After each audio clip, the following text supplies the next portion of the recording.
एक बार एक शिकारी शिकार करने के लिए जंगल में पहुंचा। उसने अपने तीर पर बहुत ही खतरनाक जहर लगाया और शिकार को निशाना बना करके उसने तीर को छोड़ा, लेकिन उसका तीर चूक गया और तीर एक पेड़ पर जा लगा।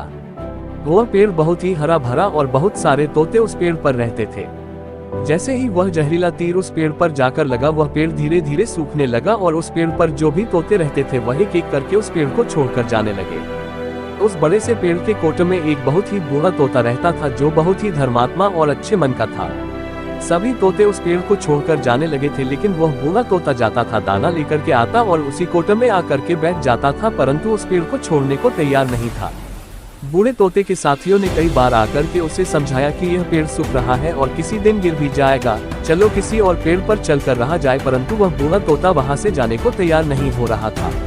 अब यह बात देवराज इंद्र तक पहुंची। उन्हें बताया गया कि एक तोता है, वह जिस पेड़ पर रहता है उस पेड़ पर एक जहरीला तीर लगने के कारण सूखने, गिरने और खत्म होने के कगार पर आ पहुंचा है, और एक बूढ़ा तोता अभी भी वहीं पर रह रहा है। वह दाना लेकर आता है और वहीं पर रहता है, जबकि उस जंगल में बहुत सारे पेड़ हैं, लेकिन वह उसी पेड़ पर रह रहा है।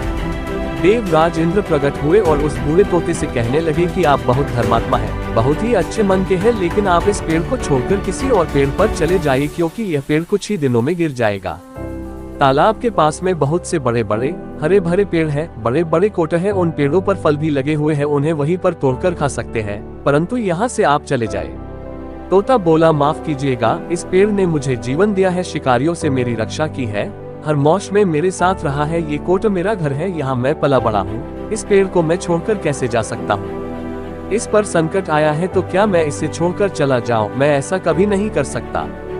देवराज इंद्र तोते के इस बात से बहुत ही प्रसन्न हुए। उन्होंने तोते से कहा, मैं आपके इस बात से बहुत ही खुश हूँ, मांगो जो आपको मांगना हो। उस बूढ़े तोते ने कहा, मुझे बस इतना मांगना है कि जिस पेड़ ने मुझे जन्म दिया, जहाँ मैं रहा पला बड़ा, जिसे आप मेरा जन्मभूमि कह सकते हो, आप इसे फिर से वैसा ही हरा भरा कर दो जैसा यह था। देवराज इंद्र ने अमृत से उस पेड़ को सिंच दिया और पहले की तरह हरा भरा कर लिया।